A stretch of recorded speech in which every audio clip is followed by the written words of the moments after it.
पढ़ने जा रहे हैं हम लोग। हाँ ठीक है मेरे बच्चों, तो शुरू करते हैं। तो पिछली कक्षा में हमने क्या क्या पढ़े थे? हमने विज्ञान और प्रौद्योगिकी के क्षेत्र में बहुत कुछ पढ़ा है ना। जैसे कि संचार के क्षेत्र में हमने पढ़े और शिक्षा के क्षेत्र में हमने बातचीत की है कि नहीं। संचार के क्षेत्र में हमने क्या क्या पढ़ा? संचार के क्षेत्र में हमने कंप्यूटर के आविष्कार के बारे में और सूचना तकनीक का प्रयोग करते हुए डाक विभाग द्वारा जो नया तकनीक नवीन डाक सेवा प्रारंभ की उसके बारे में पढ़ा है ना।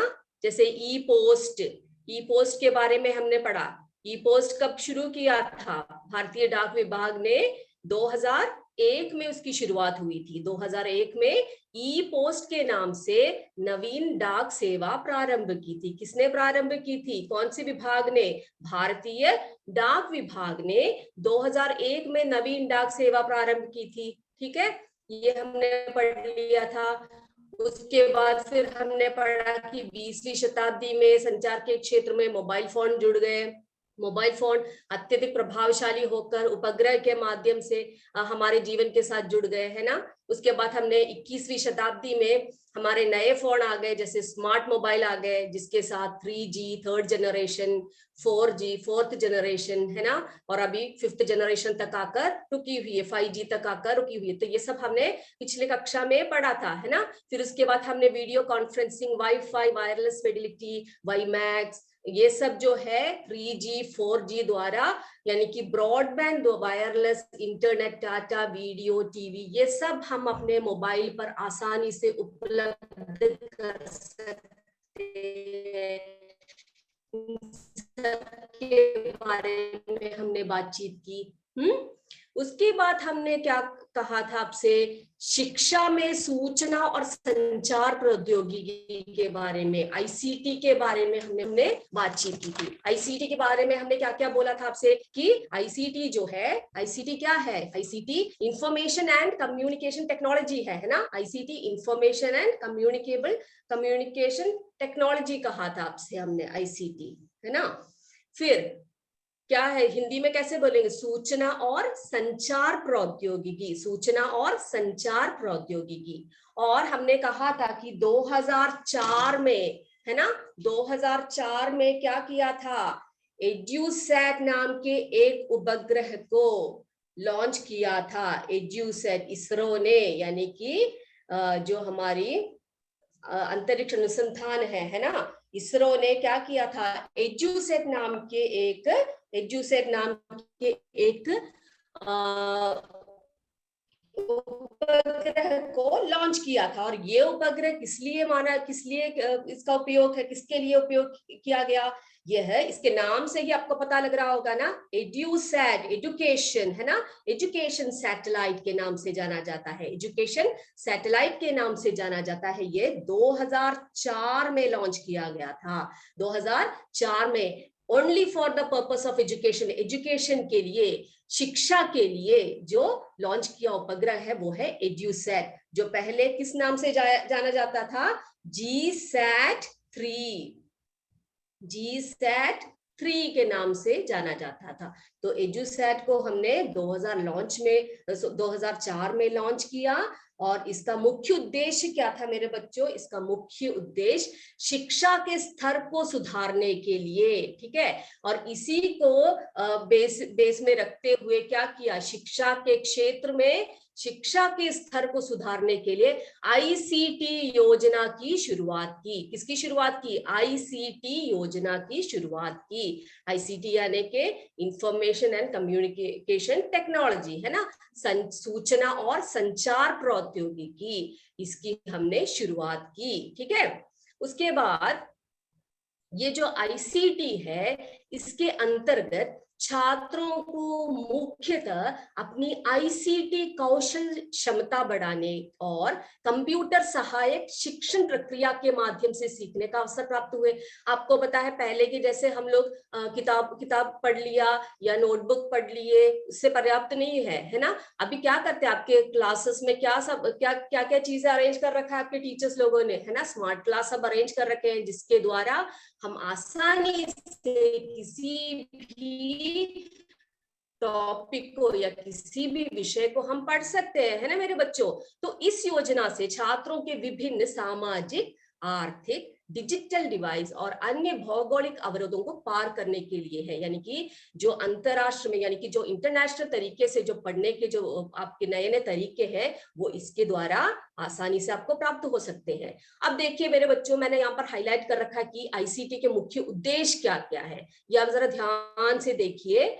आईसीटी का जो मुख्य उद्देश्य है, यह युवाओं को आईसीटी का प्रयोग करते हुए, आईसीटी का प्रयोग करते हुए क्या करते हैं, वैश्विक स्तर पर प्रतिस्पर्धा तथा संस्थापन, क्या बोला, आईसीटी का प्रयोग करते, यानी कि इन सब टेक्नोलॉजियों का उपयोग करते हुए आप पढ़ते हो तो क्या इसके पढ़ने का क्या लाभ निकलता है आपको, कि आप वैश्विक स्तर पर, यानी कि विश्व के, यानी कि पूरे वर्ल्ड में जो जितनी भी प्रतिस्पर्धाएं हैं, जितनी भी कॉम्पिटिशन्स है, जितने भी आपको प्रतिस्पर्धाएं सामना करना पड़े, वो सब आप आसानी से कर सकते हैं। पुराने तरीके से आप पढ़ोगे तो आपसे कुछ नहीं होगा, है ना। तो नए नए तरीके से हमें जो है आईसीटी का प्रयोग करते हुए हमारी जो आने वाली जो जनरेशन है, जो बच्चे हैं, वो सब क्या कर सकते हैं, वो वैश्विक स्तर पर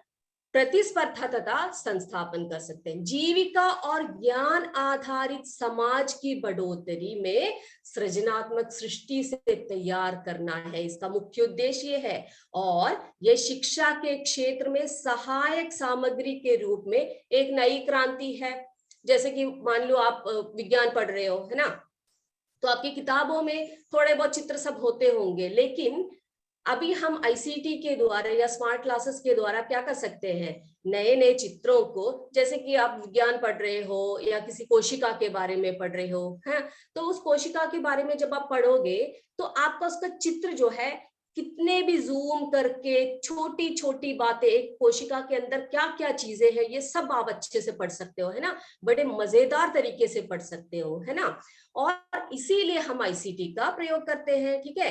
तो शैक्षिक अवसरों को विस्तृत करने, उच्च शिक्षा के लिए, उच्च शिक्षा के लिए, यानी कि अभी जो आप छोटे क्लासेस में पढ़ते हो, थोड़े दिनों बाद या थोड़े सालों बाद बड़े बड़े ऊंचे क्लासेस में, कॉलेजेस में चले जाओगे, तो क्या करो, उच्च शिक्षा के क्षेत्र में उल्लेखनीय विकास एवं शिक्षा की गुणवत्ता, क्वालिटी एजुकेशन बोलते हैं हम उसको, ठीक है, क्वालिटी एजुकेशन बोलते हैं, गुणवत्ता को बढ़ाने के लिए आईसीटी जो है एक प्रभावशाली साधन है, ठीक है मेरे बच्चों। हाँ, तो इसकी इंपॉर्टेंट चीज क्या है कि आईसीटी के अंतर्गत स्मार्ट स्कूलों एवं ई किताबों को के प्रयोग का बढ़ावा दिया जा रहा है। क्या दिया जा रहा है, देखो ध्यान से, आईसीटी के अंतर्गत स्मार्ट स्कूलों, जैसे कि आप बैठे हो अभी क्लासरूम में, स्मार्ट क्लास में, है ना, स्मार्ट स्कूलों एवं ई किताबों का प्रयोग को बढ़ावा दिया जा रहा है। मेरे बच्चे, ये ई किताबें क्या है, ई किताबें, ई किताब या इसे हम लोग ई बुक कहते हैं, ई किताब। मान लिया पहले क्या करते थे आप, कोई भी किताब आपको पढ़नी हो तो आप क्या करते थे, किसी लाइब्रेरी में जाकर आप उस किताब को ले लेते थे या किसी दुकान से उसको खरीद कर पढ़ते थे, है ना मेरे बच्चों। लेकिन अब क्या क्या आईसीटी के अंतर्गत इतनी सुविधाएं आपको प्राप्त है कि आप किसी भी पुस्तक को आसानी जब से, नहीं चल रहा, एक वाले एक साइड आकर इससे करो। हेलो, क्या बातें हो रही है वहां पर बच्चों। तो आईसीटी के अंतर्गत जो है, आईसीटी के अंतर्गत स्मार्ट स्कूलों एवं ई किताबों के प्रयोग को बढ़ावा दिया जा रहा है। ई किताब मैंने आपको बताया कि किसी भी पुस्तक को आप आसानी से डाउनलोड करके क्या कर सकते हो, अपने मोबाइल पर, अपने लैपटॉप पे डाउनलोड करके क्या कर सकते हो, उसको पढ़ सकते हो। मोबाइल लेकर चले जाओ, कहीं पर भी ट्रेन में बैठे हो या बस में बैठे हो या किसी और जगह पर बैठे हो, इन ई किताबों से आप इसको डाउनलोड करके आप एक एक पन्ना आराम से पढ़ सकते हो। जो मैडम अभी पढ़ा रही है आपको, ये भी एक ई किताब है, देखा आपने, इसको मैंने ऐसे स्क्रॉल किया है, आप आराम से इसको पढ़ सकते हो, है ना। मुझे किताब ले जाने की जरूरत नहीं है, किताब लेकर आने की जरूरत नहीं है, अपने भारी भारी किताबों को लेकर जाने की जरूरत नहीं पड़ रही है। ठीक है बच्चों, तो ये क्या है, ये जो है ये ई किताब है। तो आईसीटी के अंतर्गत स्मार्ट स्कूलों एवं ई किताबों का प्रयोग को बढ़ावा दिया जा रहा है। ठीक है, अब देखते हैं हम अगला क्षेत्र जो है हमारा अंतरिक्ष का क्षेत्र है, अंतरिक्ष। ठीक है, अब देखते हैं अंतरिक्ष के क्षेत्र में क्या क्या बदलाव आए हैं अंतरिक्ष के क्षेत्र में। ठीक है, चलो अंतरिक्ष के प्रौद्योगिकी के बारे में पढ़ते हैं। अंतरिक्ष में जो आए, विज्ञान ने जो जो प्रौद्योगिकियां नए नए लेकर आए उसके बारे में पढ़ते हैं। अंतरिक्ष में प्रौद्योगिकी का क्षेत्र, ठीक है, अंतरिक्ष जिसे हम स्पेस कहते हैं। स्पेस हिंदी में हम इंग्लिश में हम इसे स्पेस कहते हैं, अंतरिक्ष। आपको पता है बहुत सारे जो है सैटेलाइट्स को जो है लॉन्च किया गया है ना। ये सब कैसे संभव है, ये सब अंतरिक्ष के प्रौद्योगिकी के क्षेत्र में आए हुए बदलाव है। अब ध्यान से देखिए, बहुत सारी चीजें हमें पढ़नी है इसमें। देखो, भारतीय अंतरिक्ष कार्यक्रम के जनक, ठीक है, भारतीय अंतरिक्ष कार्यक्रम के जनक एक बड़े महान व्यक्ति है, उनका नाम है डॉक्टर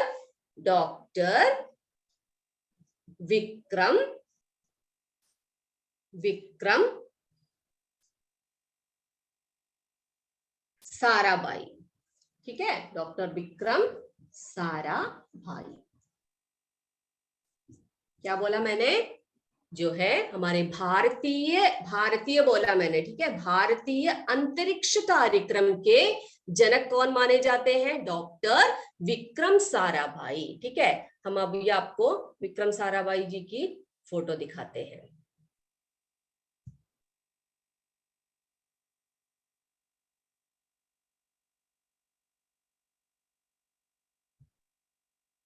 तो उन्हें हम क्या बोलते हैं, अंतरिक्ष के प्रौद्योगिकी क्षेत्र में उन्हें अपने जनक मानते हैं। ठीक है, अभी दिखा देते हैं हम आपको।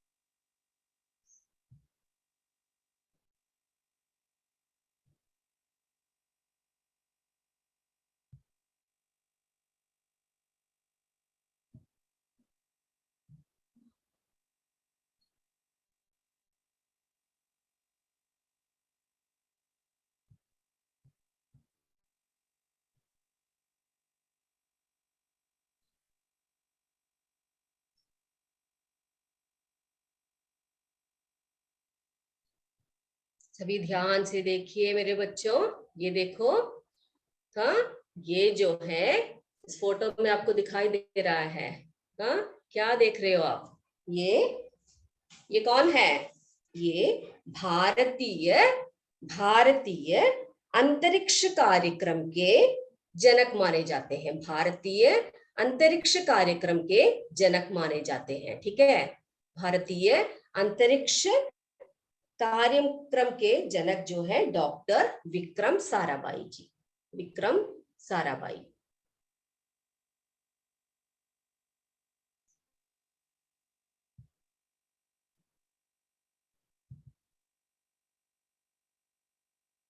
तो इन्होंने जो है सबसे पहले क्या किया, इन्होंने 1962 में मेरे बच्चों क्या किया, 1962 में इन्होंने क्या किया, 1962 में डॉक्टर विक्रम साराभाई जी ने 1962 में क्या किया, 1962 में भारतीय राष्ट्रीय अंतरिक्ष अनुसंधान समिति, ठीक है, क्या किया इन्होंने 1962 में भारतीय अंतरिक्ष, क्या बोला, भारतीय राष्ट्रीय अंतरिक्ष अनुसंधान समिति, जिसको हम इनको स्पार कहते हैं, उसका गठन किया। ठीक है। तो मैंने कहा ये विक्रम साराभाई जी हैं, जिन्होंने भारतीय अंतरिक्ष कार्यक्रम के जनक माने जाते हैं। और इन्होंने 1962 में 1962 में क्या किया, भारतीय राष्ट्रीय अंतरिक्ष अनुसंधान समिति, जिसको हम इनकोस्पार कहते हैं, इनकोस्पार का गठन किया। ठीक है। उसके बाद क्या हुआ, उसके बाद 1969 में क्या किया, इसरो का गठन हुआ। इसरो, जिसे हम ISRO कहते हैं, ISRO कहते हैं। ठीक है। क्या क्या क्या क्या 1962 में इनकोस्पार का गठन हुआ, किसकी अध्यक्षता में, डॉक्टर विक्रम साराभाई जी की अध्यक्षता में। उसके बाद 1969 में इसरो का संगठन हुआ। ठीक है। हाँ, इसरो का संगठन हुआ, भारतीय अंतरिक्ष अनुसंधान संगठन। इसरो का फुल फॉर्म क्या है या इसका पूर्ण रूप क्या है, भारतीय अंतरिक्ष अनुसंधान संगठन कहा जाता है इसे। ठीक है, इसरो, ISRO। इसका गठन कब हुआ, इसका गठन कब हुआ मेरे बच्चों, 1969 में, यानी कि 1969 में हुआ। इनकोस्पार का गठन कब हुआ, 1962 में हुआ। किसकी अध्यक्षता में हुआ, डॉक्टर विक्रम साराभाई जी की अध्यक्षता में हुआ। ठीक है, विक्रम साराभाई जी की अध्यक्षता में हुआ। इस अंतरिक्ष से जुड़े हुए और भी हम बहुत सारे भारतीय लोग हैं, इनके बारे में भी हम लोग जानेंगे अभी। ठीक है, देखते हैं। आपने राकेश शर्मा जी का नाम सुना है, कल्पना चावला सुना है, कल्पना चावला जी का नाम सुना है, सुना होगा, है ना। कल्पना चावला जी, राकेश शर्मा, यूरी गगारिन तो विदेशी है, लेकिन हाँ, यूरी गगारिन विदेशी है, लेकिन हम क्या करेंगे, अभी हम कल्पना चावला जी और राकेश शर्मा जी को भी देखेंगे। ठीक है। ये जो अंतरिक्ष में मेरे बच्चों, अंतरिक्ष में पहुंचने वाले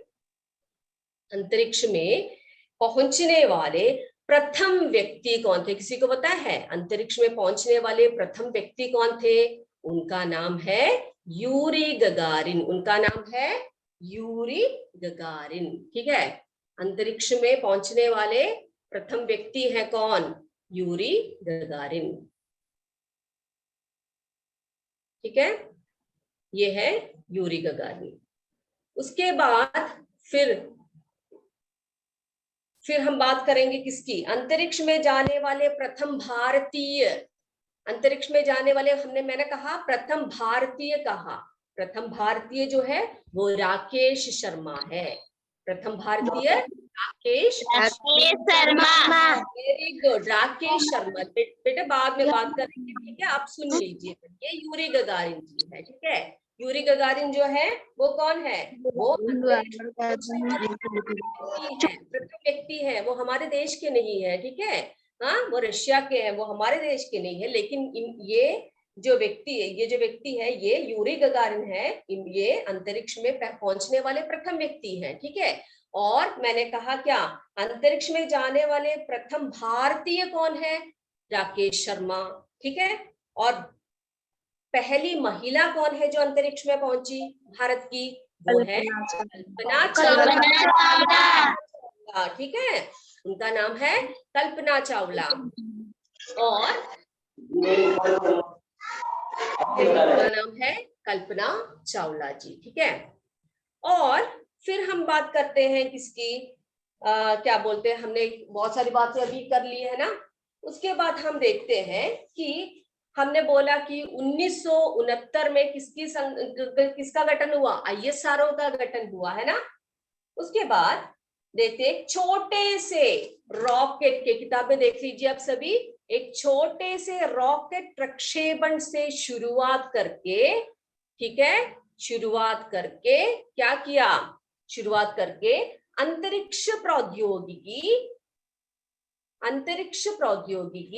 ने क्या किया, बहुत बड़े मुकाम तक पहुंची है, बहुत बड़े मुकाम तक पहुंची है मेरे बच्चों। ठीक है, अब हम देखते हैं कि क्या कि इनसैट, जिसे हम कल्पना भी नहीं कर सकते। अब हमारे पास भारतीय राष्ट्रीय उपग्रह, ठीक है, भारतीय राष्ट्रीय उपग्रह जिसे हम इनसैट कहते हैं, भारतीय राष्ट्रीय उपग्रह जिसे हम इनसैट कहते हैं, भारतीय राष्ट्रीय उपग्रह जिसे हम इनसैट कहते हैं मेरे बच्चों, ठीक है। क्या कहते हैं? इनसैट। इनसैट का स्पेलिंग देखो किताब में, INSAT, इनसैट कहते हैं, इनसैट, INSAT, इनसैट, ठीक है। यह, इसको हम क्या कहेंगे? इसे हम भारतीय राष्ट्रीय उपग्रह कहेंगे, भारतीय राष्ट्रीय उपग्रह कहेंगे, ठीक है, भारतीय राष्ट्रीय उपग्रह कहेंगे, ठीक है।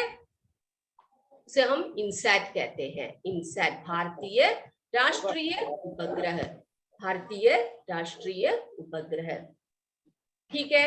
फिर देखो उसके बाद IRS, IRS क्या है? IRS जो है वो है क्या?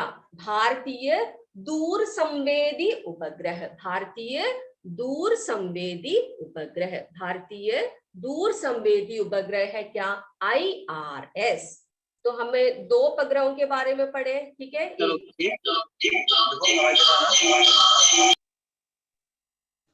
दो उपग्रहों के बारे में पढ़े हमने, एक तो इनसैट के बारे में पढ़ा और दूसरा हमने IRS के बारे में पढ़ा, ठीक है, IRS, IRS के बारे में पढ़ा और इनसैट की, इनसैट क्या है? INSAT, INSAT जो है, INSAT क्या है? यानी कि इनसैट वो है भारतीय राष्ट्रीय उपग्रह, Indian satellite system, Indian satellite system. और IRS क्या है? IRS जो है भारतीय दूर संवेदी उपग्रह, भारतीय दूर संवेदी उपग्रह, ठीक है बच्चों, भारतीय दूर संवेदी उपग्रह, ठीक है। और ये जो INSAT है यानी कि इनसैट है, वो किसके लिए प्रयुक्त होता है? आपको पता है ना? ये हमारे जैसे कि उपग्रह दूर संचार, उपग्रह दूर संचार, उपग्रह दूर संचार, दूरदर्शन प्रसार, मौसम विज्ञान, है ना, और प्राकृतिक आपदाओं की चेतावनी देने के लिए है। इनसैट किसके लिए है?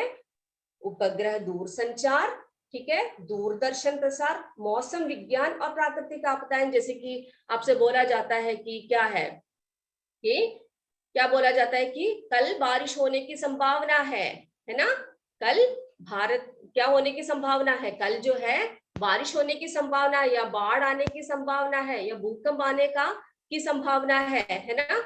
लेकिन तो इन सब की जानकारी कौन देता है? इन सब की जानकारी कौन देता है? इन सब की जानकारी आपको इनसैट उपग्रह द्वारा मिलती है, इनसैट उपग्रह द्वारा मिलती है।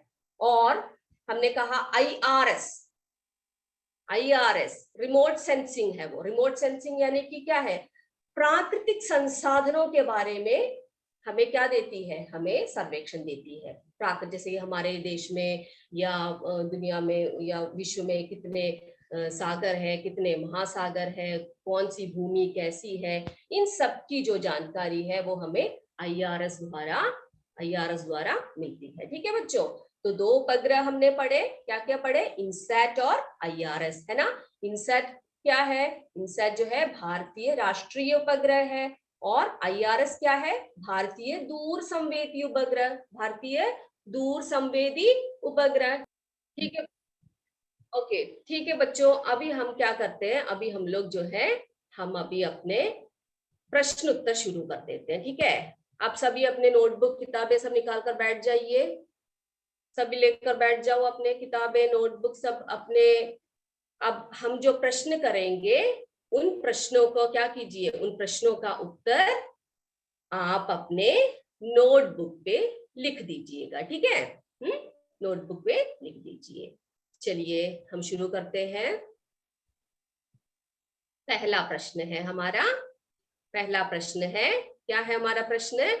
डैश के अंतर्गत, ध्यान से देखिए, डैश के अंतर्गत स्मार्ट स्कूलों, कोई भी अभी आंसर नहीं बोलेगा, ठीक है, कोई भी अभी आंसर नहीं बोलेगा। मैं आपसे प्रश्न कर रही हूँ और इस प्रश्न का उत्तर आप मुझे देंगे, ठीक है। ठीक है, पहला प्रश्न है, डैश के अंतर्गत स्मार्ट स्कूलों एवं ई किताबों के प्रयोग को बढ़ावा दिया जा रहा है। किसके अंतर्गत स्मार्ट स्कूलों एवं ई किताबों के प्रयोग को बढ़ावा दिया जा रहा है? पहला ऑप्शन आपका आईसीटी, दूसरा ऑप्शन है आरसीटी और तीसरा ऑप्शन है केसीटी। आप इसमें से जो आंसर आपका सही लगे आप उस पे आप उस आंसर को आप क्या कर लीजिए, आप अपने, अभी कोई नहीं बोलेगा, अभी माइक कोई भी नहीं ऑन करेगा, बस आप अपने पुस्तक में लिख लीजिए, ठीक है। बाद में हम इसके स्कोर आपको बताएंगे, सही आंसर बताएंगे, उसका स्कोर बताएंगे, ठीक है। क्वेश्चन स्क्रीन पर नहीं, क्या क्वेश्चन स्क्रीन पे नहीं दिख रहा है मैम।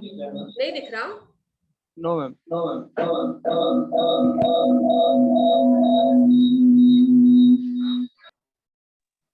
एक मिनट,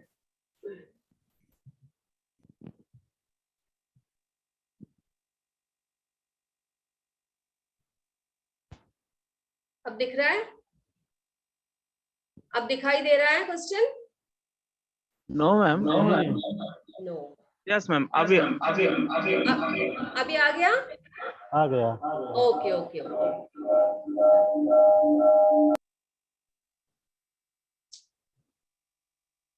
दिख रहा है ना सबको? क्वेश्चन दिख रहा है?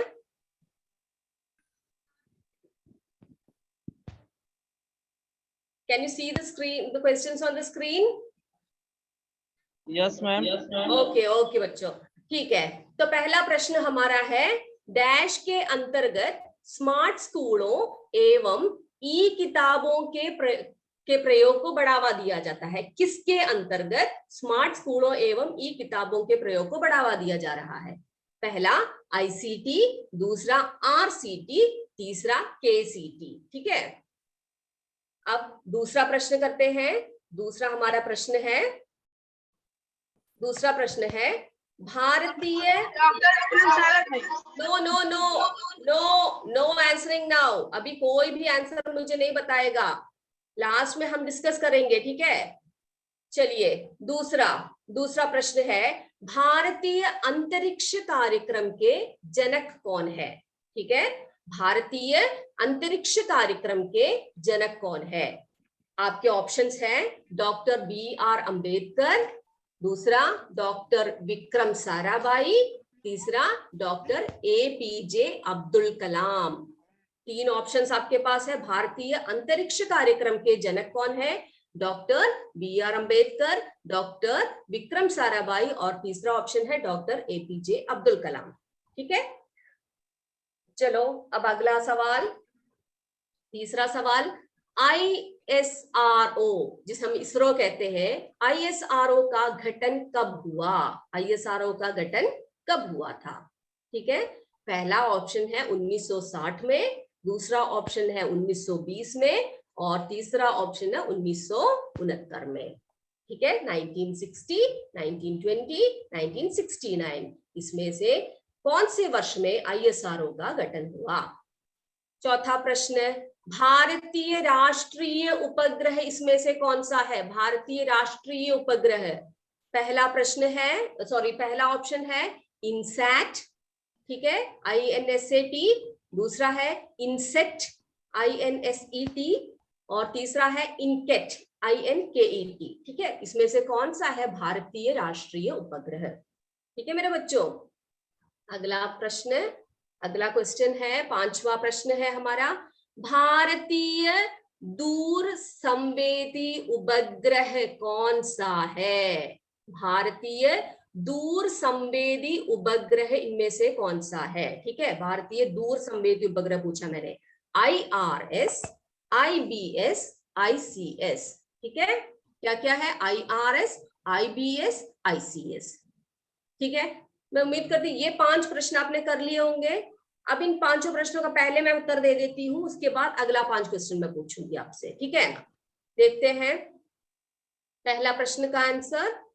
पहला प्रश्न ये है, डैश के अंतर्गत स्मार्ट स्कूलों एवं ई किताबों के प्रयोग को बढ़ावा दिया जा रहा है। डैश के अंतर्गत ICT ICT, very good. ICT के अंतर्गत स्मार्ट स्कूलों एवं ई किताबों के प्रयोग को बढ़ावा दिया जा रहा है ना, ICT।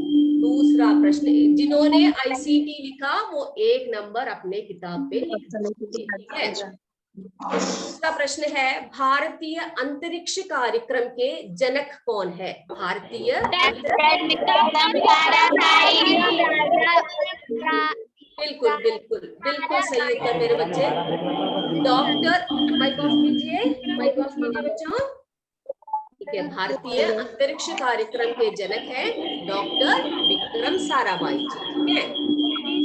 तीसरा प्रश्न, please switch off the mic, mic off कीजिए। हाँ, तीसरा प्रश्न है, ISRO का गठन कब हुआ? ISRO का गठन कब गठन हुआ था? ISRO 1969 को, है ना, 1969 को हुआ था। 1969 में ISRO का गठन हुआ। Very good. भारतीय राष्ट्रीय उपग्रह इनमें से कौन सा है? भारतीय राष्ट्रीय उपग्रह INSAT, है ना, Indian satellite system, Indian satellite system जिसे हम कहते हैं भारतीय राष्ट्रीय उपग्रह। ओके, अब अगला प्रश्न, 5वां प्रश्न का उत्तर देखते हैं। भारतीय दूर संवेदी उपग्रह कौन सा इसमें से? भारतीय दूर IRS, है ना, रिमोट सेंसिंग है ये, है ना, भारतीय दूर संवेदी उपग्रह। ओके, ठीक है, 5 क्वेश्चंस तो हो गए। अब अगले क्वेश्चंस पूछती हूँ मैं, ठीक है। अपने नंबर अपने इसमें नोट कर लीजिए, 5 में से कितने हैं वो नोट कीजिए पहले। अब थोड़े और प्रश्न है, मैं पूछती हूँ। Switch off the mic, mic off कर दीजिए अपने अपने। वेरी गुड, अच्छे बच्चे। अब जरा मुझे बताइए, अब मैं कुछ आपको पिक्चर्स दिखाती हूँ, ठीक है, और मुझे आप लिख दीजिए कौन कौन है कर मुझे बताइए फिर, ठीक है। ठीक है, चलो शुरू करते हैं।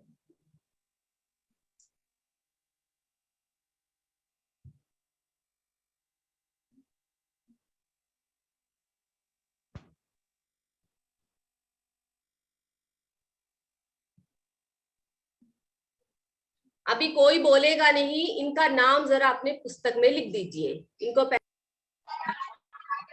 इनको पहचानिए और इनका नाम जो है अपने पुस्तक में लिखिए। ये कौन है, ठीक है, ये कौन है, लिख दीजिए। लिख लिया? लिख लिया मेरे बच्चों?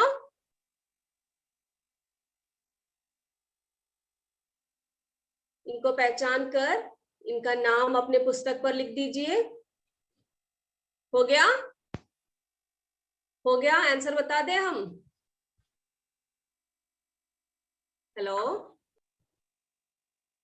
चलिए बता दीजिए कौन है? डॉक्टर विक्रम साराभाई जी, है ना? Yes, doctor Vikram Sarabhai. ये कौन है? ये कौन है? विक्रम साराभाई जी कौन है? ये भारतीय अंतरिक्ष कार्यक्रम के जनक माने जाते हैं, है ना? भारतीय अंतरिक्ष कार्यक्रम के जनक माने जाते हैं डॉक्टर विक्रम साराभाई। गुड। अब अगला पिक्चर देखते हैं।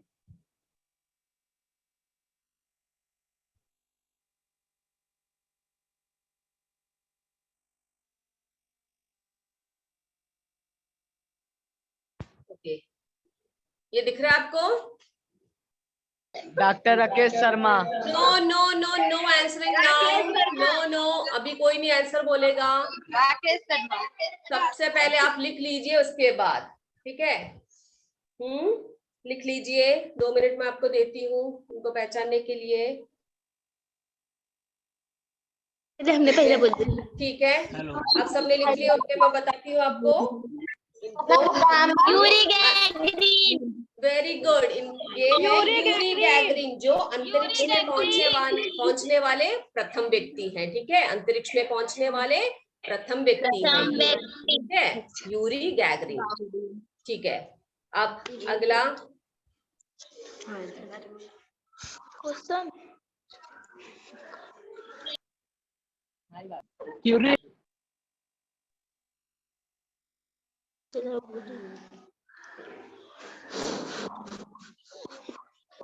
पानी नहीं आ रहा था, पानी नहीं आ रहा है। आप इसमें है बाल्टी। ये कौन है बच्चों? ये कौन है बच्चों? ये लिख दीजिए, अभी बोलना नहीं, लिख दीजिए, लिख दीजिए। ठीक है, ठीक है मेरे बच्चों, लिख दीजिए कौन है ये। हाँ हो गया, समय हो गया। ठीक है, ये बता दीजिए आप मुझे कौन है। राकेश शर्मा। इनको देखने पर आपको राकेश शर्मा जी दिख रहे हैं?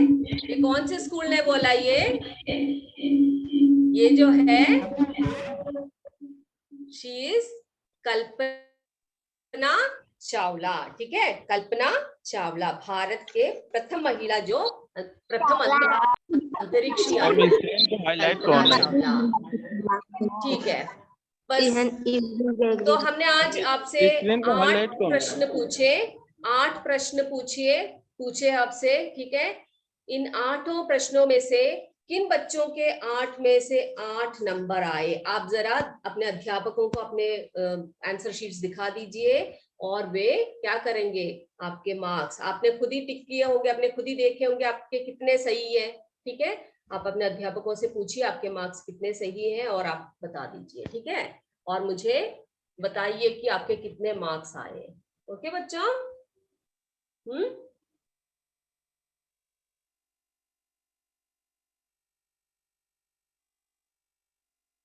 ठीक है मेरे बच्चों, तो मुझे लग रहा है आपको सभी के मार्क्स अच्छे आए होंगे। जो आपके कोऑर्डिनेटर्स हैं, जो आपके अध्यापक लोग हैं, आप सबके मार्क्स को देखेंगे और उसका एक लिस्ट बनाकर हमें भेज देंगे। ठीक है, ठीक है मेरे बच्चों? हाँ ठीक है, तो आज इसी के साथ हम अपनी कक्षा को समाप्त करते हैं। अगली बार अगले दिन फिर मिलेंगे और भी क्वेश्चंस के साथ और भी अच्छी अच्छी बातें लेकर। तो मेरे बच्चों, इसी के साथ जय विद्या शक्ति, जय हिंद, जय भारत।